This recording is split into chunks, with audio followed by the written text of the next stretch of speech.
Bonsoir Jérémy, Salut Isabelle. je t'ai contacté ce soir parce que nous aimerions tous les deux présenter à nos lecteurs, abonnés, auditeurs la conférence que nous allons donner ensemble mercredi 18 septembre à 19h30 en Suisse, à l'Aula du Château d'Aubonne. Le thème de cette conférence sera ou est quel terreau pour cultiver des esprits libres, ou en d'autres termes, comment renforcer notre immunité mentale, toi par une approche scientifique et moi avec un éclairage journalistique et spirituel. Tu confirmes? Oui, oui, tout à fait. Et comment cultiver ce terreau, c'est-à-dire aussi comment, quelque part, avoir un environnement qui nous permet de rester, de devenir libre, si on n'est pas complètement, mais de le rester aussi, sachant que on est dans des périodes de tempête où notre alignement est testé en permanence. Donc là, l'idée, c'est de mon côté, moi, je vais présenter quelques outils, je dirais même peut-être quelques armes, si on va avoir un vocabulaire un peu guerrier ou combatif, même s'il ne s'agit pas non plus de taper dans le tas.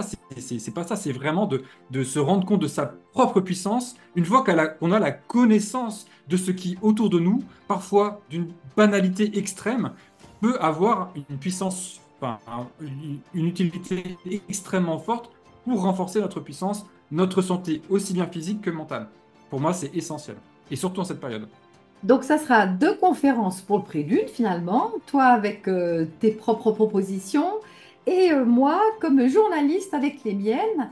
Et donc, j'aimerais partager ou je partagerai à travers mon parcours de journaliste une observation que j'ai faite aussi bien comme journaliste sur le terrain, dans des pays en guerre, ou comme reporter à travers l'Europe pour partager la beauté et le meilleur de l'homme, donc une journaliste par l'inspiration. Eh bien, j'ai réalisé à travers ces 30 années de reportage et de terrain que les personnes les plus libres que j'ai rencontrées présentaient toutes des points communs. Elles sont curieuses, spirituelles, elles ne sont pas influençables, elles cultivent la joie et elles sont dans un état de lucidité totale ou presque.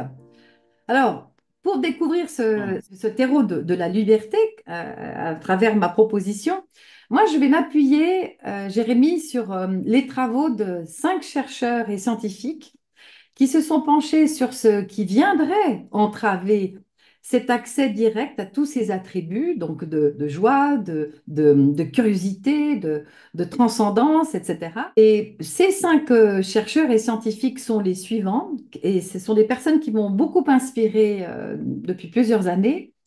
Alors la première, c'est un enseignant québécois qui a donné énormément de conférences et qui s'appelait Bernard de Montréal, qui a cherché à transmettre une manière de faire la distinction entre la vérité et le mensonge et comment prendre Mhm. conscience de tout ce qui nous astralise, selon ces mots, c'est-à-dire tout ce qui viendrait interférer dans notre champ de conscience, qui ne vient pas de nous, mais qui viendrait de l'extérieur. Alors que ça soit dans le monde visible, à travers l'actualité, les décisions politiques des uns et des autres, ou que ça soit venant de l'invisible, de l'éther.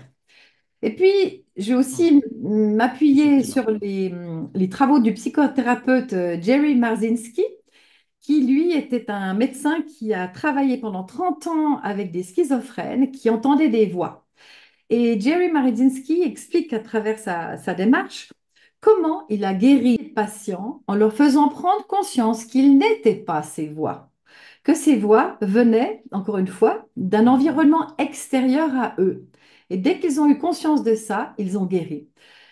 Je vais aussi parler d'un autre médecin aujourd'hui qui fait beaucoup parler de lui, qui s'appelle David Mills, qui explore les mécanismes des cerveaux endoctrinés. Je vous en dis pas plus, ça sera à découvrir mercredi Hmm. prochain. Et puis, Wow. pour finir, avec une dernière Ça personnalité. nous aidera, Oui, vas-y. je veux dire, ça nous aidera à mieux comprendre notre entourage qui peut se faire avoir par des trucs qui nous paraissent grossiers Et du coup, peut-être à mieux Absolument, les accepter, même si c'est pas facile. Mm. absolument, ouais. La dernière personnalité qui m'a beaucoup inspirée, c'est le psychiatre américain David Hawkins, qui a étudié pendant 30 ans les déterminants cachés du comportement humain, et puis qui a réussi à identifier une échelle vibratoire des comportements humains et de tout ce qui nous entoure finalement. Et comment, en prenant conscience de nos vibrations et de la fréquence de chacune de nos émotions, eh bien, nous pouvons récupérer notre pouvoir de création et notre liberté. Voilà pour Mm. moi. Alors, j'espère que c'est Ok. assez croustillant pour notre public. Et toi, fais-nous saliver un petit peu. Ouais. Bah déjà, ce que tu m'as dit m'intéresse beaucoup. Je vais apprendre plein de choses, je pense, dans ce que tu vas dire, que je ne Ah, connais pas. Donc là, je suis ravi. Et moi, pour rebondir, donc j'ai le côté émotionnel qui m'intéresse beaucoup, notamment pour aider les personnes qui se sont pas fait avoir par pas mal de propagande, mais n'empêche que ça demande une certaine force intérieure. Ça génère aussi pas mal de stress de pas faire comme tout le monde. Enfin, quand tout le monde ben, met des muselières et va se faire injecter, et que nous de notre côté, ben, c'est pas le cas. Ça génère un certain stress parce qu'on peut avoir des privations, on peut se sentir en décalage total. Et ce stress-là, moi, justement, je parlerai un petit peu d'hygiène émotionnelle. D'ailleurs, j'en parle dans ce livre-là, d'hygiène émotionnelle, le chaînon manquant de votre épanouissement, qui est sorti en 2017 ou 2018. Et ça, pour moi, c'est quelque chose d'hyper important parce que sans cette compréhension des émotions, eh ben, on peut se faire abattre euh, parce que on veut garder un alignement qui est essentiel pour nous, qui est vital, mais qui nous pompe beaucoup d'énergie parce qu'on a du stress qui est généré par ce positionnement-là, qui est beau et qu'on doit garder. Donc ça, c'est la première chose. Je parlais donc d'hygiène émotionnelle. Je parlerai un peu d'alimentation parce que c'est un autre sujet absolument fondamental. Et quand on veut avoir cette liberté et cette puissance-là, si on est en mauvaise santé parce qu'on ne sait pas ce qui est bon ou pas pour soi, ça pose problème. Et je vais aussi m'inspirer de ce que j'ai découvert de mes rencontres dans ce qu'on appelle les zones bleues. Ces 5 zones validées scientifiquement où les gens vivent longtemps et en bonne santé. Et c'est pas le hasard qui explique ça. C'est vraiment, il y a un ensemble, il y a un terreau ou un terrain en tout cas favorable à cette bonne santé et à cette longévité. Il y a des points communs entre ces 5 zones, 5, 6 différentes zones bleues. Donc je vais parler de ça. Et il y a d'autres outils dont je voudrais parler parce que je les trouve hyper puissants et sous-utilisés, sous-exploités, voire même discrédités parce que bah, on les connaît pas bien et puis ça nous paraît trop banal. Mais je vais parler notamment de connexion à la Terre, de connexion électrique à la Terre. On parle de grounding en anglais. Je vais parler de l'eau de mer également, qui est un truc incroyable pour la santé. Et c'est pas obligé d'avoir des ampoules de plasma de Quinton qui coûtent une fortune. On peut faire beaucoup plus simple. Et puis, je parlerai comme ça de quelques de vitamines, enfin de certaines choses qui, à mon avis, sont très utiles, qui peuvent coûter mais 3 francs 6 sous, mais vraiment pas grand-chose, et qui sont sous-exploitées, sous-utilisées, alors que, en fait, on a tous ces outils autour de nous, mais par ignorance, parce qu'on connaît pas, parce qu'on n'a pas eu le temps de s'intéresser au sujet. Même moi, j'apprends plein de trucs. Pourtant, ça fait déjà une bonne dizaine, 15 ans, peut-être que je suis vraiment à fond dans la santé, et pourtant, j'apprends encore tous les jours. Et j'ai envie voilà, de parler de ces outils qu'on peut mettre facilement à sa disposition sans que ça ne coûte quoi grand-chose et sans que ça prenne non plus beaucoup de temps. Voilà. Donc ça va ben, être... fantastique, génial, Jérémy. Je pense que on va bien s'amuser et puis on espère et l'un et l'autre toucher notre public, nos visiteurs, à travers nos expériences respectives.